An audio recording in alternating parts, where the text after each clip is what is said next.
right. Hey guys, welcome to the first edition of our podcast, Paint, Paper and Pellets. Paint, My paper, name and is... pellets. yes. I was like, did I say this wrong? This is what we thought out, right? Yeah, that's what we said. Paint, paper, and pellets. It's all right. I'm Bongers and I'm here with Issy. Hello. Uh, and today we wanted to talk a little bit about how we began our art journey, maybe that you guys get to know us a little bit better. And also me and Issy get to know each other a little bit better. And we also wanted to talk about a little bit how, like, the difficulties that we had when we started. Maybe we can help you guys. And we just wanted to have like a casual conversation. We'll try to stay on topic, but we'll see. This is the first time we're doing this both. We cannot promise anything. It's going to be something interesting, at least. So I'm Caitlin. Maybe you know me because this is my YouTube channel. I am an illustrator, but I'm also a ceramicist. I make ceramic watercolor palettes, and that's how I met Issy. Issy, you make paint. I actually don't remember at all how I found you. I have. Do you remember? How did I found you? I think it was when Studio Creative Clouds was starting using your palettes. And of course, me and her were already followers from each other. Yeah. And then I was like, ooh, ceramics, handmade, nice. I'm going to check it out. Yeah. And that's how I found you. I think that could be like Cindy Studio Creative Clouds is one of the first watercolor paint makers that I followed. Really? And maybe also Claire. I think I found Claire quite early on. I think she actually like shared my work, and then I was like, oh my god, this watercolor maker shared my work. This huge account just shared my work. Yes. It's like, I have 40 new followers. Thanks to this person who shared my work. I remember seeing your palettes, and I think you started out, I think it were the moon palettes that I saw first. Yeah. That's like the first palettes that I made, because I really had this idea in my mind for a very long time. They are so good. I immediately fell in love with them. I'm like, I want to have these. I still make them. I actually made some for my shop update that I'm going to do next week. They are so great. I still make moon palettes. Like, it's been more than 2 years. Wow. I even remember that I missed out on your first shop update that I knew you. And I missed out because everyone was like raving about these moon palettes. And I was like, I'm so sad. I missed some out. And I have to wait. Yeah, and especially back then, I think I was like the only European maker that made ceramic palettes. Or I think there were some others that made ceramic palettes, but I was the only one that made moon palettes in Europe. I think so, yes. Yeah, I think there were like 3 other makers in America and somewhere else that made pellets, but I was the only one in Europe. So in the beginning I would have like 10 moon pellets and they would be gone like in the first few minutes. I know, it went so fast. And then you came with the pink ones? Oh, girl, those were even better. And you know that was an accident, right? The pink ones. Really? Yeah, because I actually had like a crackling glaze that was supposed to be white. And then something went wrong in the kiln and they all turned out pink. Oh, it was a happy accident. It was a happy accident. And they were still crackling. But especially because I was like a beginner, I didn't know how my glazes would react on top of each other. So sometimes I would do something and something would happen that I didn't expect. And I think that was something that I really like about being a beginner in something. Is that sometimes you do something and you don't expect a result. And I think for a lot of people that can be a bad thing, that you, especially when you're working with illustration, you want a certain effect, you're trying to create something and it doesn't work out like you think it's going to be. Yeah. But then if you have like a different mindset about it, sometimes you can be like, exactly. Oh, well, this is different, but it's still pretty cool, right? Like those happy accidents. Yeah. Have you had that with paint? I mean, probably, right? Where you made a paint and you thought it was going to be like a certain color A or lot. Every time. I like to experiment a lot, and I upload, at least I show a lot of my followers what I do when I'm experimenting, but mostly I'm just in my zone and just smacking pigments together, and I'm thinking of a certain outcome, and then totally comes out as a totally different color. Like last time I smashed some blues and some browns together, thinking it would be like a moody gray. But then the colors started separating, and then I had the brown with blue spots, and I thought, God, this is really ugly. So I created a poll like, hey, everyone, I think it's a really strange combination, the brown and the bright blue. But what do you guys think? And everyone was like raving about it, and I was actually shocked. Like, what? yeah, You like that's this? also And I got that's always messages very like, interesting. yeah, it is. And I got messages as people asking, "Oh, is this going to be a new color? Are you going to sell it?" And I'm like, "Well, if you want, I could do that."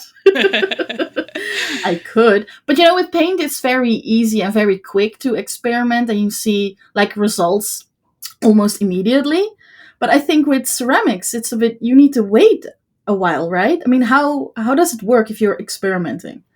Yeah, I think that like the biggest experimentation happens, of course, with the glazes. I also try to Yeah. experiment when I'm building a new palette, or when I do a lot of experimentation with carving to see what kind of effects I can get. But with the carving, it's more straightforward because you carve something and then you're gonna put it in the oven and it's gonna come out exactly the same. So it's not Yeah. really that much experimentation.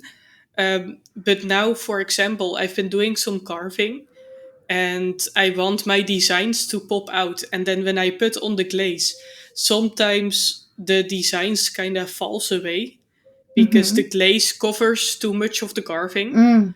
So that's like a problem that I've been having lately. But then I still get those comments like, "Oh, I really like that there's like this subtlety and that you see the foxes in the carvings," and then I feel like, "Oh, this has been a failure." And Exactly, then yeah. other people still really They like it. love That it, it. yeah. So Yeah, so that's it's really it's good to interesting. share. Definitely. Sometimes I feel like of course sharing your art is a whole different topic we can talk about, but sharing your art sometimes comes with this uh, insecurity that you feel like your art maybe isn't good enough, or that you don't get a lot of attention for what you made. But when you share something that you're not sure about, sometimes the positive feedback that you get will help you feel better about the mistakes that you made. Yes. Yes, but you just have to get over that point of not uploading. Hmm. And I have that difficulty a lot with my artwork, not so much with my paint, but my actually artwork. Um, and I think it's because when I look at it for too long, I'm gonna hate Hmm. it. I absolutely hate it. I really have to put it away and maybe forget it for a couple of days before I can look at it again and think, okay, I can do something with that. And I'm afraid to upload. But when Yeah. I upload, I get all this positive feedback and it feels really, really good. Hmm. But it's just in your head. And for how long have you been painting now? Like, Oh, for how I've long have you been doing art? I've all my life. But actually, I went truly into watercolors before COVID. I think 2019. That was a really rough year for me, and I found watercolors. Um, Watercolors is a medium that it's very hard to control, but that is Yeah. also the thing I love about watercolors. It's the flow, and you don't really know how it's gonna dry. If you messed Hmm. up, you only know if you messed up when it's dry, right? Yeah. So I've been doing that since 2019. Um, and I'm a kind of person who can obsess about a certain medium. So when I went into watercolors, I bought every brand I could find, every color that I could find, until my husband said, "You buy too many watercolor paints," which I think doesn't exist. You can never have too much watercolor paint, right? And then in a weird weird mindset, I told him, you know what, I'm gonna make my own. And that is how my paint making journey began. But But on the side, I kept painting and painting and painting. But because I got obsessed again with making the paint itself, you kind of lose yourself into creating art. Even with your own paints, I kind of forget that I have my own paints. hmm So I buy from other artists, or from other makers to support them, and I love their paints. But then I find myself never painting with them, which is sad. yeah, you have So this kind of like this is what a lot of people say, that collecting art supplies is a different hobby than painting. yeah, At least when that you're is true. collecting watercolor paints, like the tubes are this big, so it doesn't take a lot of space. With me, with my problem with collecting sketchbooks, they take so much space. You shared them. Oh my god. First, I was like, "This is heaven." I love No, that it's she has it's this it's huge hell. collection of sketchbooks, and then you told me, "No, it's hell. I don't use No, them." Blah blah it's blah. terrible. And I was thinking, "Oh shit, she got some expensive etcher sketchbooks in there. I hope she uses them before the sizing goes bad." Yeah, probably not. It's really I good. mean, I remember talking to you about the Etcher Lab sketchbooks, that you wanted to try them out, and I already Yeah, said, "Oh, I have some in my closet that I yeah. haven't used You for send me years, one, and I which is still still good, haven't by the used way. them." It's still good, by the way. Yeah, they're still very, very good, and I was very surprised with them. And that is when I fell in love with the Etcher sketchbooks. And hmm yeah, I do paint a lot, but I don't upload a lot. I think because I have been drawing all my life. I remember that when I was very little, because my mom is an artist, she would put me on drawing classes. And I remember having drawing classes at our vacation place in Finland. Oh, cool. So I had like a lot of drawing classes, and then at a certain point, I I really liked it, but I didn't believe it was a viable career option. So I started being like less and less interested in it, and people around me would say, "Yeah, you cannot do drawing for a living. That's not a thing Oh, that people do." And then I stopped drawing for like a lot of years. And then at a certain point, I was feeling like really depressed. I was in a very, very bad place. And I started drawing again. This was in 2018, I believe. So I started drawing again, and then I was like, okay, but I actually want to do this. And I know that everybody is saying that I cannot do art for a living, but I'm very privileged. I live in the Netherlands.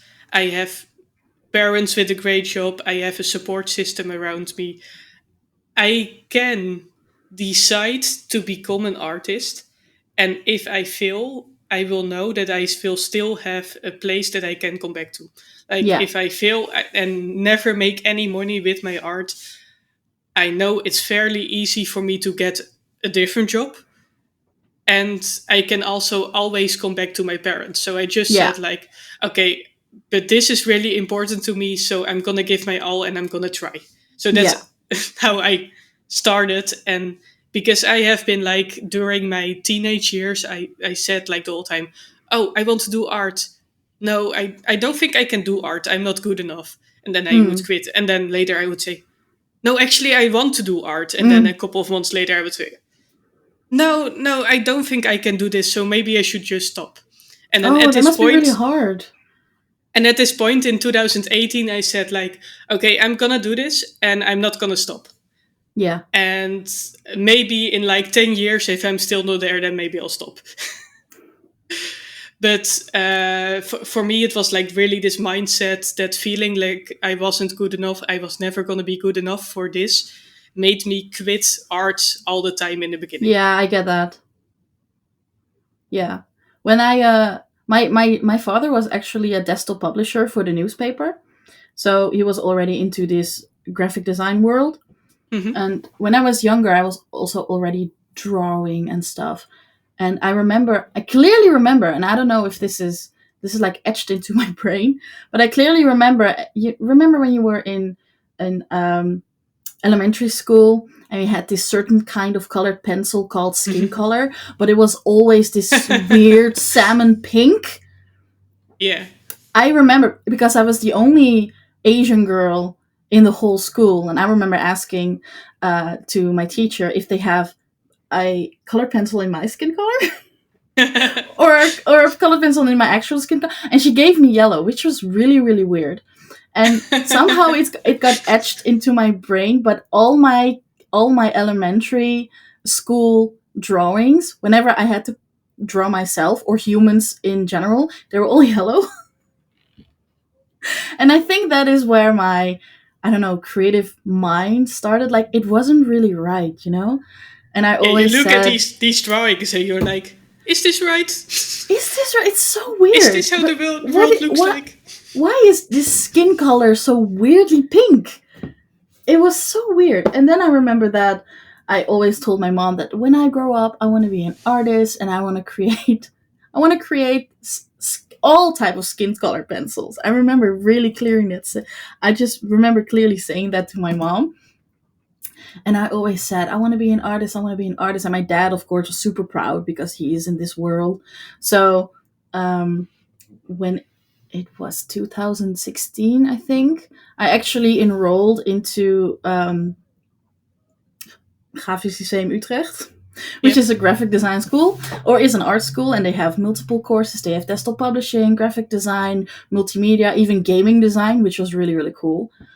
Mm-hmm. And I had the support system where I could just live my dream of becoming an artist. And I got my degrees, and then recession hit, and no one wanted to hire me. Yeah. No one wanted to have a recently, basically a student. They wanted to have young people who had 20 years of experience Yeah. because they have a lot of experience. They don't cost a lot of money, so that is what I wanted. But that is not what I had. So it was a real struggle finding a job in my field. And then, because I needed to have money, I started working in a warehouse temporarily, and that temporarily turned into almost 10 years. Yeah.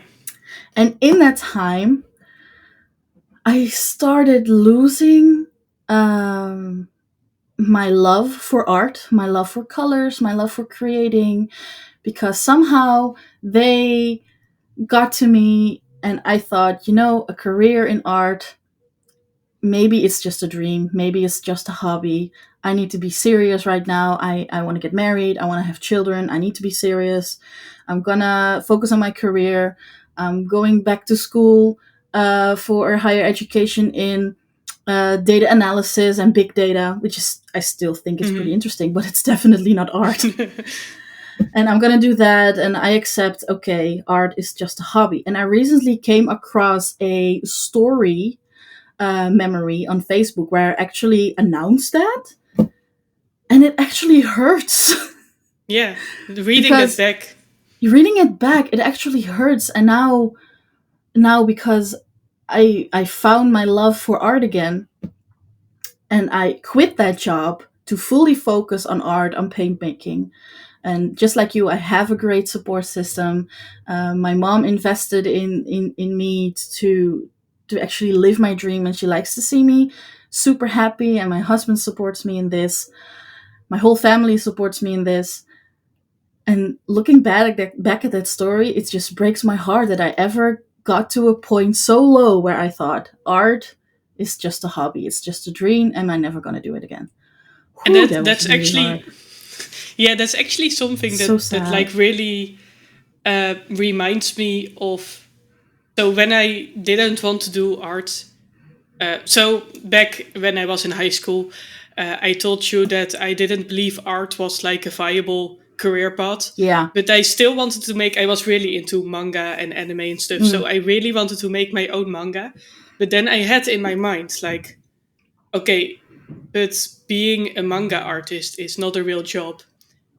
So what if I'm going to study Japanology? Yeah. Japanology. Is that a word? what if I'm going to study Japan studies and then maybe I can give Japanese lessons and Oh, then I can yes. make my own manga and then I can do it in Japanese. That is cool. So this was my That mindset, is cool. but then everybody around me was like, there's like one job in Japanologies in the whole Netherlands. Like you can give Japanese lessons and that's about it. That's like the only job there is. So at a certain point I was like, okay, yeah, maybe they're right. Maybe I shouldn't do this. And I guess I'm good with computers and stuff, so I'm gonna be a data engineer. Mm-hmm. So I went to the university for data science, which is why I live in Tilburg right now, because it's Oh, half in yeah. Tilburg and half in Eindhoven. And everybody around me was so happy for me. Everybody around Really? me was so happy that I gave up on my stupid dream to become an artist and that I finally started doing something with my brains because I was like a really smart person. And they were like, my boyfriend that I had at the time was really pushing me to go do data science. And I mean, at the point, I was telling everyone that that was what I wanted because I don't know, I more believed that that was the right path for me and that I truly believed that I couldn't do art. Oh, this really So breaks my heart. so that was what I was going to do, and then I was studying data science, and I was like, man, this makes me so miserable. Like Oh sitting gosh, behind the yes. computer and looking at lists At and writing, numbers yeah, and and writing all code. this code. Oh my god, the code. They're still Yes, hunting me. and I was like, I also had this problem that I used to be very smart, and I'm gonna say used to be I because I almost had wanted to correct you. I used to be, I'm gonna say used to be because I had like an before I went to that data science university, I had an accident where I fell off my bike and I Ooh, fell on my head and I actually gained like probably permanent head damage. no. And then the year after, I went to the university and I was like really struggling with myself because I felt like my word had become less because I had become dumber. I couldn't concentrate that well anymore. I still cannot concentrate that well. I still get distracted very easily. I didn't get things as quickly as I used to Mm-hmm. before. Uh, so I really felt like this accident that happened to me made me lose whatever future I had. Jeez, this is really So rough. that was something I was really struggling with, and then I started making art as like a escape from reality. Like Mm-hmm. I started procrastinating my studies because I felt like no matter how hard I worked, I couldn't really do that anymore. Uh, which probably also was like I started doing the university the year after I had the accident. I probably was still healing. Uh, Oh. but I started doing art and I was like, hey, I can still draw. I can still really have fun with this. Maybe it's meant to be. Maybe I just fell on my head and now I cannot do this anymore. That's a sign I need to do art. So I just saw it Oh. in that way. Well, good, good. Oh my gosh, that must be really hard. It's like your body is failing you. Yeah, and it's like, because of course everybody is born with different skills and different Yeah. intelligence, and some people are really good at math. And I told myself I was really good with numbers and really good in studying and learning. So I felt like that was what I had to do. And then suddenly I couldn't do that anymore. That's so rough. Yeah, but so on one side, it was really rough because I really Yeah. felt like I had become less of a person, or Mm-hmm. like I think before I also felt like I was incredible. And then at that point I didn't feel like I was incredible anymore. So You're I still felt really incredible. bad. I felt really bad about myself. And then I started doing art, and in art there's of course there is some sort of skill, but there is also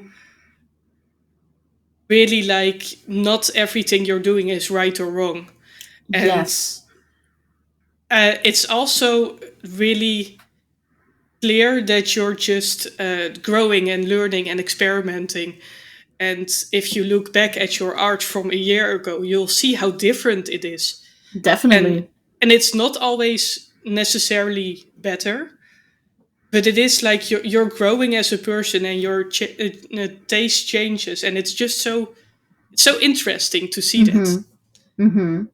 And I think that when I was doing that a lot and starting to get like that was sort of the beginning when I started to take art seriously. And especially in the beginning, you're making such big steps of growth and you're just learning so much. Uh, so fun fact actually. One of the reasons I thought I couldn't be an artist was because I tried drawing 8 hours a day. And I figured out that I couldn't draw 8 hours a day, and therefore I was not an artist. This That was is so cute. That is so cute. but that was literally what was going on in my mind. Yeah, I you was thought thinking being an like, artist was literally drawing all day. yeah. And then Yeah. when you figure out that's not true, you can actually be an artist and not draw 8 hours a day. You actually You have to. can be an artist and draw a whole day not. Yeah. But then when I was little, I would see that as a failure. Like, you're not drawing a whole day. Do you think that if you didn't have the accident, you would still pursue art at one point? Probably. Probably. Yeah. I think that if I could do the university like without struggle, I definitely would have finished it. You would finish it first, yeah. Yeah. Because I do feel like I'm a person that if something is really, really hard for me, Mm-hmm. then it's really difficult for me to continue doing it. Yeah. And that's what I had with the university, because the university was really hard for me. I Mm-hmm. mean, I could probably have finished it if I put in like a lot of effort, but because it was really hard for me, I didn't want to continue it. Yeah, but that's understandable. I mean, why go to through the struggle? Yeah, and now you think about it, because I chose to become an artist. Mm-hmm. Do you feel like becoming an artist is the easy path in life? Yeah. No. It's so hard, especially the thing that you've been struggling a lot of your life is the judgment of others. Mm-hmm. I still have people around me, usually family who I don't see a lot, so that's okay. Mm-hmm. Thinking of it as a hobby, and they don't understand how you can earn money from your art or from the paint I make, because they have a vision of what art is or what illustrations is, of what paints are, and they are like, well, I could just download a picture from Google and just print it out and have my own Mm-hmm. art. Yay. But that is not how it works. I mean, and I always explain to them, how does that picture come up to Google? Who made that picture? Who Yeah. designed it? Yes, you can download a picture of, I don't care, Mickey Mouse of Google, print it out, cut it out in like a little bookmark shape, and you have your own bookmark. That's great. If that makes you happy, that's great. But someone had to make Mickey Mouse. Yeah. And someone had to put the whole story around Mickey Mouse, and that is art. But the judgment of others, it doesn't bother me as much as it used to before, but it still hurts somehow, because I feel like artists are the most underappreciated people in the world. Oh, Mm-hmm. no, not maybe not the most underappreciated, but people just don't realize how hard it is and how big the competition is, and how having your own style is important, but also having a lot of people who don't love your style. Yeah, and I think that was like something that I struggled with a lot when I just started making art seriously, is that I took everyone's opinion as equally important. Yeah, me too. And so there would be a lot of people, and especially like when I got back into art, I still, because I used to be really into manga and anime, Mm-hmm. manga and anime was a huge influence in how my art style looked at that moment.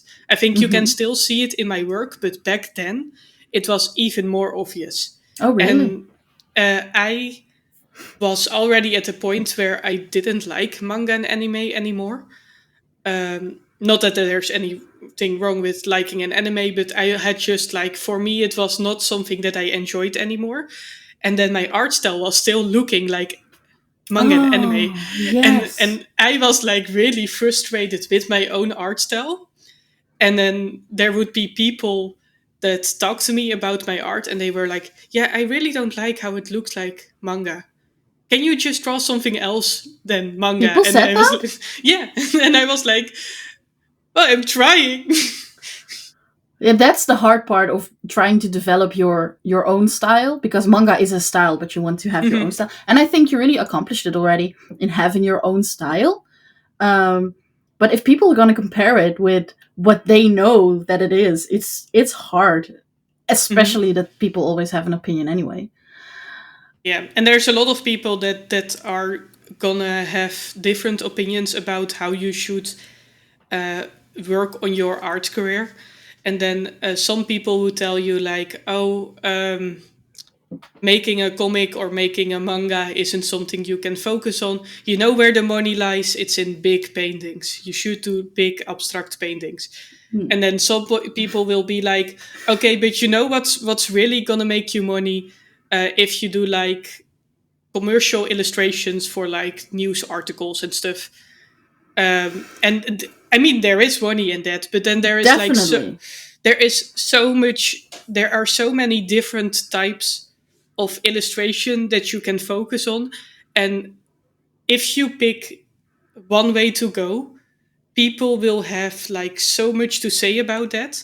And Yeah. then if you go another way, you'll have like a lot of different things that people will say. Yeah. I've heard like people that went into the game business. Like the game business is very competitive, Yeah. and you'll really have to learn how to uh, draw things realistically, like believable. So I've heard people say that the first 4 years of you trying to make it as an artist, you shouldn't play. You only should do studies for 4 years long, for at least 5 hours every day. I've heard people Huh? say this. Really? And then if I Why? think about that advice, and that may be like an advice if you want to get big really quick and get into triple A game design things, maybe that's needed. Maybe. I don't know. I'm not in that business. But if you think about like making picture books or making uh, your prints or making like a story or other art things, not experimenting sounds like a really bad idea. I think everyone should experiment a lot.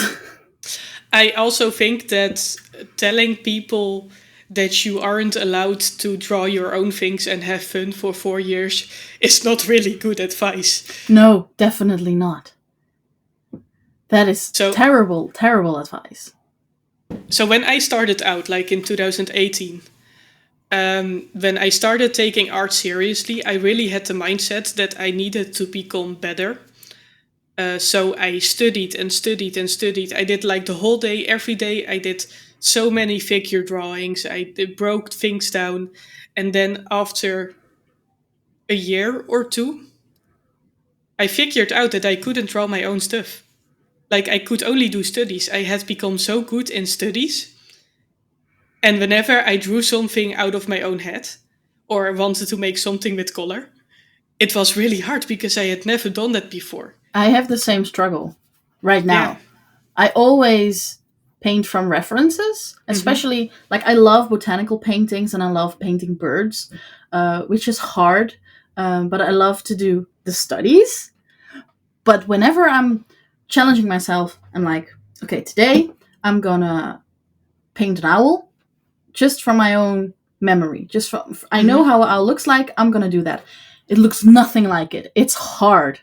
It is Yeah. really, really, really hard. And I always, not really envy, but I am always in awe of people who can do that. Just like, I see your stories when you're sitting in a cafe with your cup of coffee and then you're like sketching Doggo in different styles and so cute in different positions. I'm like, holy shit, she just goes like out of the top of her head. That is awesome. I want to do that. And then they are just, for you, that maybe they're just basic sketches, but to me, to the viewer, it's like, wow, this is really, really good. I really, really love that. And I want to I be able should to do that too. I should definitely show you some pictures of like my dog drawings of last year, because I definitely in want to the see those. in the first few drawings that I've made of like the first few years that I was seriously drawing, I only drew people. Hmm. And then at a certain point, I wanted to get better in environments, but I haven't really done that many environments yet. But then I wanted to draw like a character with a cat, and then I realized I really sucked at drawing cats. And then I started drawing all kinds of animals a lot, and then just these first like 5 sketchbooks where I drew more animals, they just looked horrible. Yeah, it must be really, really hard to get out of that um, study mindset, reference mindset, to actually free drawing. I think I can actually think we can screen share. Oh, And I have kept like all of my old art that I shared. I'm trying to not delete anything on my Instagram because I want people to be able to scroll all the way back and see my horrible art. I think I that's get that. motivational. Sometimes I see a really good artist and I scroll all the way to the bottom to see where they came from. And then you have some accounts that everything is perfect, even at the Yeah. bottom. And then you just feel like terrible. Okay. Yeah. I'm scrolling down, but it's taking a really long time because I have so many posts. Which is good. It's nice to have such a filled up Instagram. Now I'm going through the section where I only posted palettes because I felt like people only wanted to see my palettes. I had the same issue. I started my account as an art account, but when I started making paint, I solely uploaded my paints and my progress and my swatches. Mm-hmm. So at the bottom you had all these art pieces, and then suddenly, poof, it's only paint. And I lost a lot of followers, and then I started to gain followers who are more interested into paint. And then I was stressed about all the artwork at the bottom of my page, so I archived them. I didn't delete them, but I archived them so I can see them, but they don't. But now, like a couple of months ago, I was in a struggle where, like, I want to paint more and I want to upload it. I want to show you. I want to show the world because it will help me get over that fear of what other people think about my art. But I don't think it fits on my paint making account anymore. So I created a new page. I just created a new page. Yeah, I was also having that struggle. I'm trying to share my screen. I don't know if you can see it. Oh, I see it. Okay, so this is not all the way back yet, but I'll talk about this a little bit later. So my account actually used to be like only fabric art, like knitting and crocheting and stuff. Really? Yeah, and I had like 280 followers. Mm-hmm. And then I started to share my art, and then for 2 whole years, I just was stuck at that 280 mark because Really? I would lose like 10 followers and then I would gain 10 followers for my art. So for 2 years I was like posting my art and I didn't gain any followers because I was just losing them and then gaining them back. Yeah. Okay. Oh yes. Oh, okay, so this was oh, it doesn't actually show the date. Oh, here it shows the date. This is 2019. I can already see that this is a different style than you have now. Yeah, really different. Totally different, yeah. This used to be my logo. This has cute. like kind of an idea of, and here I can see I already practiced drawing animals a lot. Yeah, I really like your animal drawings. But you can definitely see that like this is really different art. It is very, very different. I was And you actually can at art school already here, I can see. you Because can this is something I also did during my see first year. uh which art school did you go to? Oh, and this is the end of the page. Look, there is Oh like yeah, one look. little snippet of my textile arts. Oh yeah. And then this is like the first cat drawing that I was really proud of. Oh, it is cute. And if I look at it now, I'm sure I can do way, way better than this. Of course, but it is still cute. But it's still not bad. I can still Yeah. look at it and say that I know why I was very proud of this. This is 2018, so the year that I started taking drawing seriously. And you were accepted into art school. Which art school did you went? So I went to Sint Joost Oh yeah, I know that. in Zettergenbos. Mm-hmm. And I only did it for like 1.5 years because during March 2020, I quit. Really? Yeah. Wait, March So, 2020. That's when COVID hit. yeah. So Oh. I quit like 1 week before everything shut down. Um, I was already not really happy at the art school. It didn't really feel like it fit me, Mm-hmm. and I was not happy with the quality of the art lessons. Mm. And then we got like a message that saying that everything would be online, and I was like, "Yeah, I don't want to do this anymore." so so I quit. I actually applied for another art school. I think I told you this, right? That I applied for HKU, the No. Utrecht Art School. Yeah, I know. Um, I applied there too. I applied this year to go there next year. Oh really? Yeah, but I'm not sure if I'm going to because, of course, I have Doggo, and then Tom needs to find a job because we cannot survive on Duo alone. Yeah. And if Tom needs to get a job and I'll be at Then art Doggo school is all day, alone. then Doggo is alone. So I'm not sure if I'm going. They did say that maybe I can like not take all the classes because I've already followed an art school. So maybe something like art history, I don't have to take it. But I'm still thinking about it. So I did the application. I got accepted. So I do. Congratulations. So I do know that if I want to go there, You are good I can go enough to there. be accepted. Yeah. That's already a huge step in my book. Because I know a lot of my ex-classmates when we were finished in graphic design, they applied to HKU, Mhm. and they I don't know if it's still like that, but back then, first you had to be accepted, and then there was like this, they have to pick you. Like they Mhm. accepted a lot of people, but they didn't have place for everyone, so they just picked a certain amount of people, and a lot of my ex-classmates just didn't Yeah. get accepted. So I for sure thought I wasn't accepted because there's like the pre-selection you have to go through, where you have to Yes, make that like you your get assessment. an assignment that you have to do at home. You have to make your portfolio, and you have to like answer a whole bunch of questions, Mm. and then you send that over. And then I got a mail. Okay, we've looked at your portfolio and at your assignment. You have to come to the school on this day, and you'll have to bring your portfolio, your question list, and your assignment. Mm-hmm.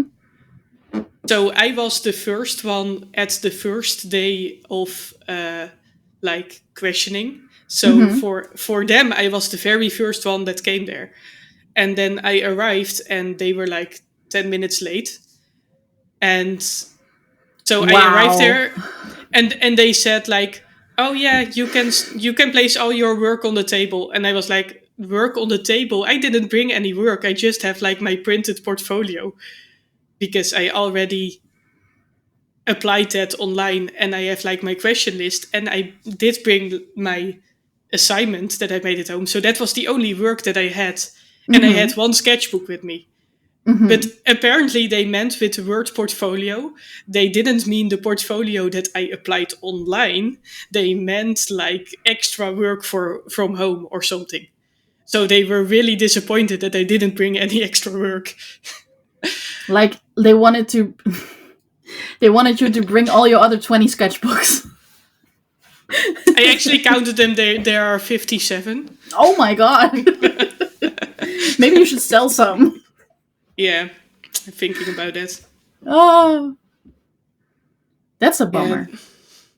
So I was like, and then I was. They were really saying like, yeah, you want. I look at your sketchbooks. I see a lot of creatures and animals, and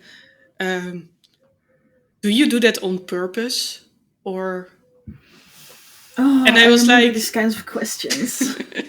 and I was like, yeah, I really like drawing animals, and I use them a lot for sticker designs and stuff. I do want to figure out a way how to draw more people and maybe make comics.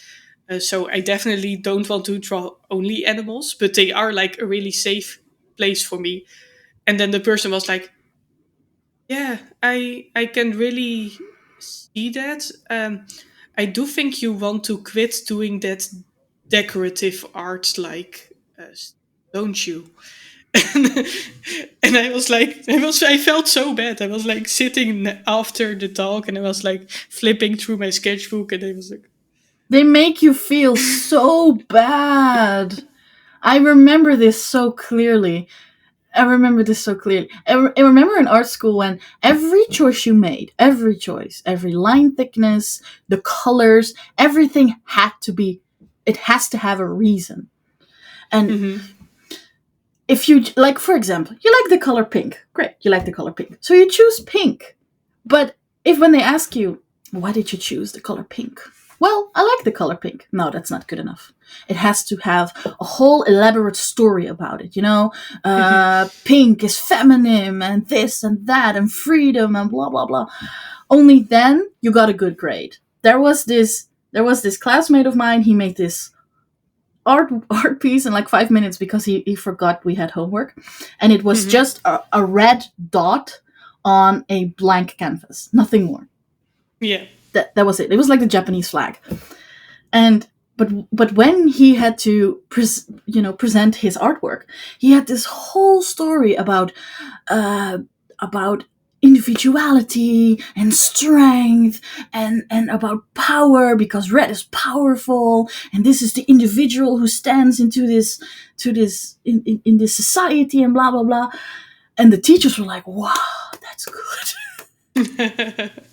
And then you But then spent like hours and hours in I your spent work. hours and hours on my artwork, and it was like, why did you choose this? Why did you put that there? Why did you do this? And then it made you feel so incredibly insecure about your own artwork. And when I look at it, I don't even look at my portfolio from back then, because every time I look at it, I only hear the words of my teachers that it's bad, that are bad choices, and all these other negative associations I have with them. It is terrible, and it really hurts that they still do this. Like, how dare they tell you, like, oh, you want to quit this decorative style? No, I don't. And I definitely think that if I look at my artwork back then, I really felt like other people knew everything better than I did. Yeah, So I would listen to everyone. And yeah, then at a certain point, I looked at the things that I made for school, and I would look at them and think like, this is not what I want to make.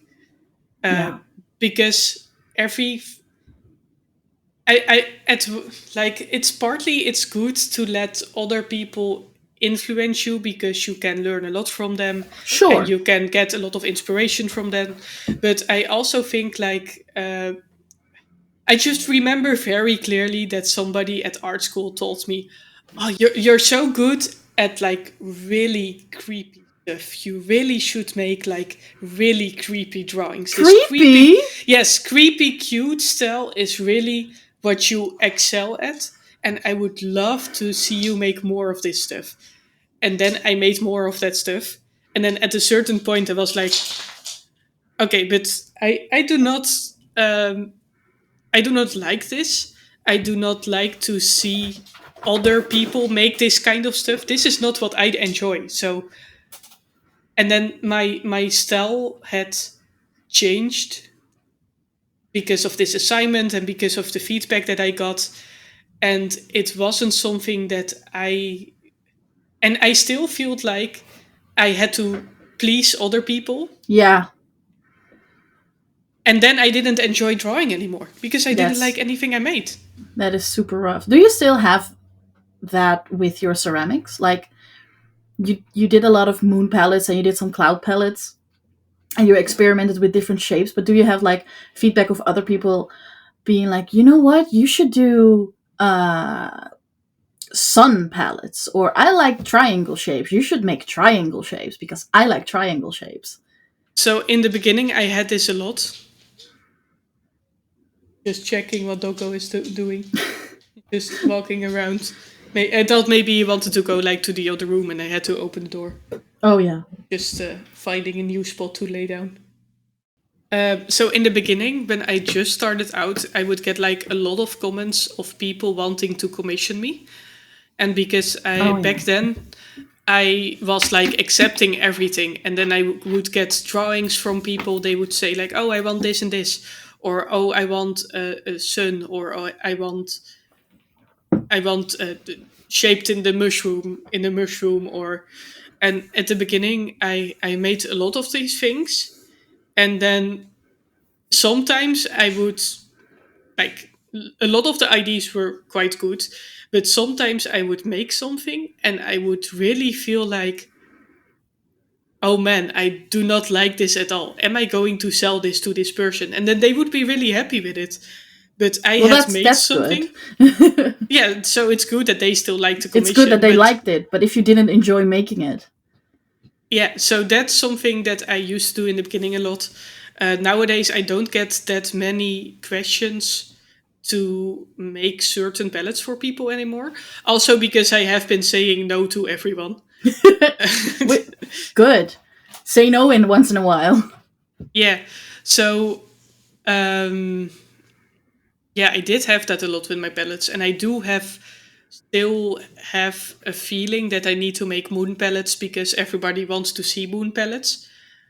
But I'm trying to also give myself for permission to make what I want to make. So I think there Yeah. needs to be. So I don't think there is necessarily something wrong with making art for others, but you also need to be you really need to look at yourself and tell yourself it's also okay to make art for you.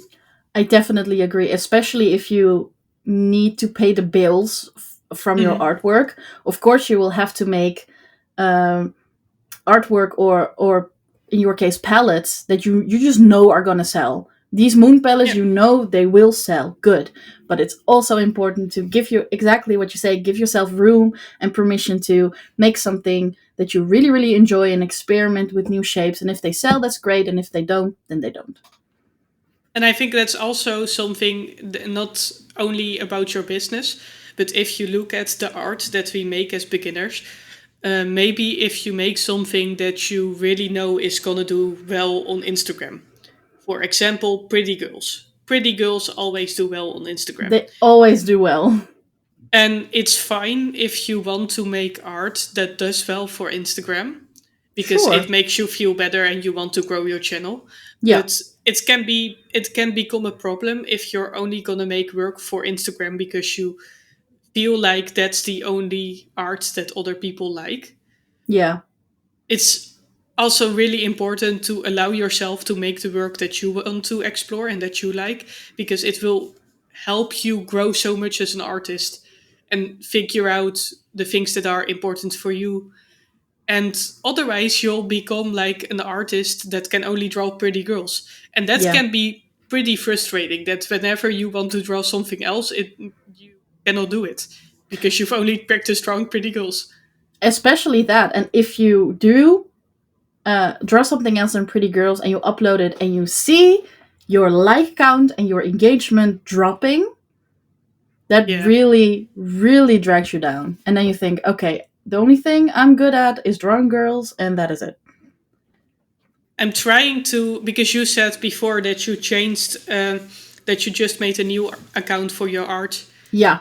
because you really feel like For example, if you look at my account, I don't have a different account for my art. I don't have a No. different account for my palettes. I have been thinking about it because I really felt like whenever I uploaded a picture of a drawing, I would get like a tenth of the engagement of my pictures of my ceramics.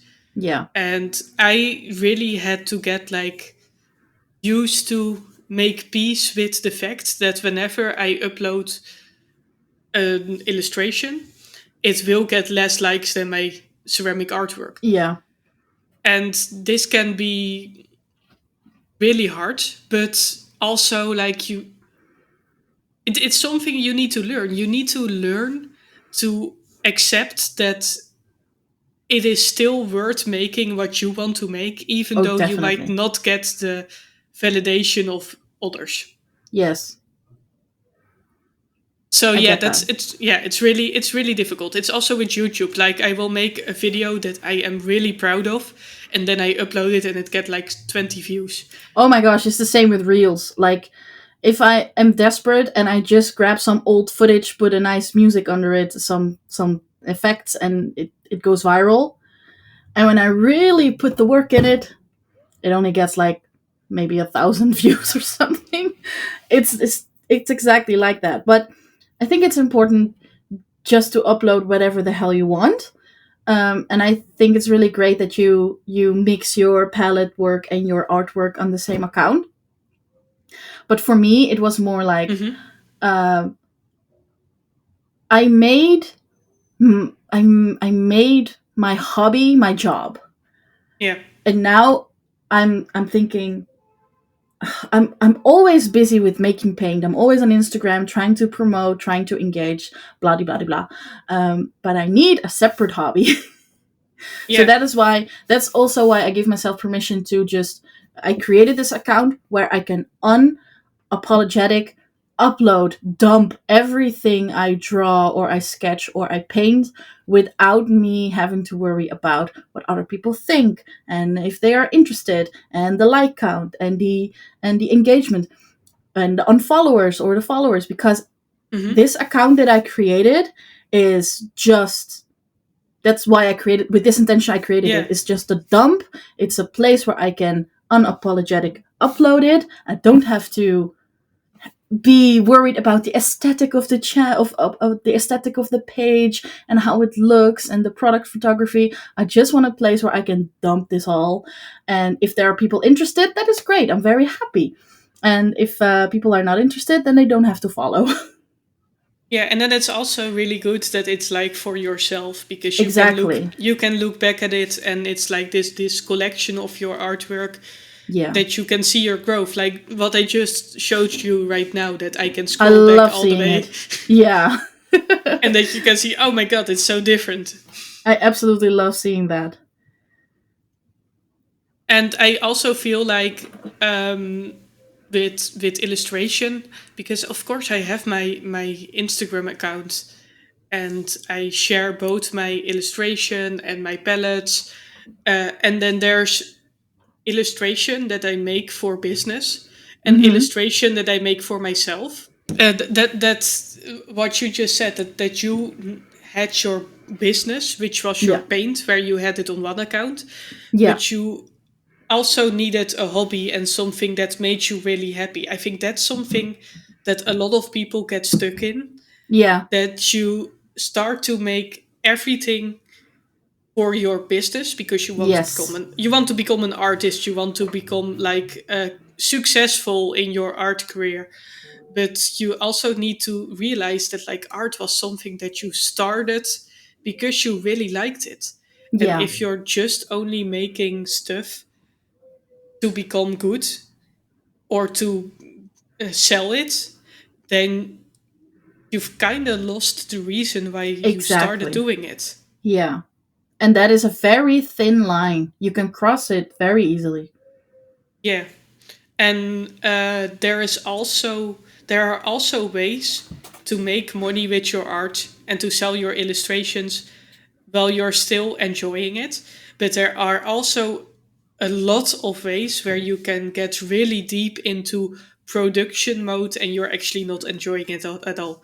And maybe you only realize that after you've been doing it for weeks. Yeah, so definitely. And I think that is one of the things that if you go paint with the intention just to have fun, just to enjoy your process, if the outcome is absolutely amazing and you feel like, okay, these could be stickers, simple example, these could Hmm. be stickers, these could sell, then it's great because you made a product and you made it where you're actually with not that intention to sell it. Because I feel like whenever I want to force myself to create a color because moody, super granulating stuff is really in right now. It's what people want. So you kind of feel the pressure of making super moody, granulating colors. And that's great. But um, if you're forcing yourself to make it just for the sales and eventually it sells good, but every time you need to make that paint, you're like, oh, it's just, I don't really like this color, blah, blah, blah, blah, blah. It's a struggle and it looks a lot longer to make. Yeah. Yeah, It's a super struggle. definitely. So when Noah was born and I went back into work, I decided for myself I'm only gonna make colors that I absolutely love. And if people are gonna suggest, oh, I want pastel colors or I want neon, I hate neon colors. And if they want neon colors, I'm happy to send you off to another paint maker to buy their neon colors because I'm not gonna make them. I'm not gonna make Yeah. them because people want to. Yeah, Like shimmers, I love definitely. shimmers. There are certain kind of shimmers that I sell because I absolutely love them. But if they want super shifters, if they want rose gold colored shifters, I just send them to Claire. Just have fun, look at there. She has a lot of colors. Yeah, Buy there she because makes amazing stuff. That's what I have yes, with palettes. Sometimes people want something like a certain shape of mine, and I'm just like, okay, I don't want to do this. Go look at this other palette maker. yeah, exactly. I'm happy Yeah. to suggest the competition. Oh, that's actually a very interesting topic, maybe for another time. Yeah. The friends over competition thing, because that is a very interesting topic that I know a lot of people either love and a lot of people really hate. I actually had like a customer who bought a lot for me, and I actually made a few commissions for her. And she, at a certain point, she asked me to do like a certain type of palette.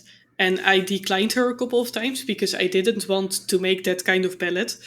And then at a certain point, she started making her own, and now she's competition. But she's also a friend. Yeah, see, that is the thing. Like, what you gonna do? You lost a Yeah. customer, but I'm happy for you. Yeah, it's a very Um, interesting topic. I also wanted to say a little bit about the topic that we were talking about like being a beginner and stuff. What Hmm. I do think is that we've been talking about when you make stuff to sell. I Yeah, think one of the very good things about being a beginner is that you know that your stuff is not good enough for selling. And yeah. it can be frustrating, but it can also be a really good thing because you can just focus on improving, on enjoying, on just making the art, and you'll never have to think about this is something that I'm going to sell. And I know that when I was starting out, I was really getting frustrated with, oh, I want to become an artist. I need to make money. I need to get good Hmm. enough in order that I can sell stuff. But on the other hand, it's also a very good thing that you are not good enough to sell stuff because you can just You could you just don't have to be. worry about it. You can just be, Yeah, yeah. I love it. I remember, actually, I was never planning on selling my paints. It's just when I started making them, I was making them for myself. And Hmm. whatever I had left over, because you can never make paint for one pan, you always have Yeah. more. The intention of me starting my Etsy shop was like, whatever I have left over, I just sell. Yeah. And that suddenly grew. And I knew it wasn't the quality that I have now. And looking back, it was like, oh my God, it's so, how did people buy this? And I still to this day get comments from customers I got back then. They still love my paints and they like, oh, I remember buying your first color, blah, blah, Yeah. blah, blah. It's Yeah. also very humbling. Being a beginner, I think being a beginner artist or maker is such a wonderful time. Yes, it of course it can be very frustrating, but it's also very, it's like you're floating on this cloud and you've got all these creative ideas that you want to work with, and then they either work or they don't. Yeah. And you get to meet all these new people and all these other artists and other makers, and you start talking, and then you're a part of this little community. I think we're both part of, Yeah. and it's wonderful. It's absolutely wonderful. And whenever I see a paint maker or an artist, especially when they're from the Netherlands, and I see they're like upcoming, but they don't know a lot of people yet, and they start to DM and very sweet asking questions like, oh, can you help me figure out this and this and that and that. I always help them because I think, Yeah. they're just beginning. They don't have the tools or they don't have the knowledge yet. I do have this knowledge. Let's just share it, because this beginning stage is so great, and it's wonderful if you have people who support you. And if I can support you just by giving you advice on where I bought a certain pigment, then of course I will share it with you. I actually had like somebody who asked for my permission because she wanted to start selling ceramic pellets, but she wanted to make them in the form of ravens, in like something that was very much her, something that I wouldn't do. But she was like, oh yeah, I got really inspired by your pellets, and I really Oh, wanted to make my own pellets, and now I started making them, but now I have so many, and people have been asking me to sell them. Are you okay if I start selling my pellets? that is And I was so like, sweet. yeah, of course. Like, it's awesome. And if you want tips, I'll help you. I also have a YouTube video how I make my That pellets. is Go and so learn from it. sweet. That is so wonderful. And I think in the beginning, I was like really like when I just started selling pellets, I would get very frustrated whenever a this is more on the topic of like competition versus friends. Hmm. But I was like very frustrated whenever a new ceramic artist would pop up in Europe, because then I would lose customers or something. Uh, but it's also actually kind of nice if you can just create and not worry too much about it. Definitely. Because if you're getting like so aggressive whenever other people, it's also not good for your mental health, you know? No. Yeah, I get that. Especially, I think there are a lot of paint makers here in the Netherlands. Somehow, Hmm. I don't know why. There are just Yeah, so there many are a of us. lot. Yeah. And whenever I saw people buying from other makers that recently bought with me, I had that same feeling like, oh, they are going to that maker now and blah, blah, blah. But I found out that your customers are actually very loyal. And yes, they buy from other makers, but they still buy from you.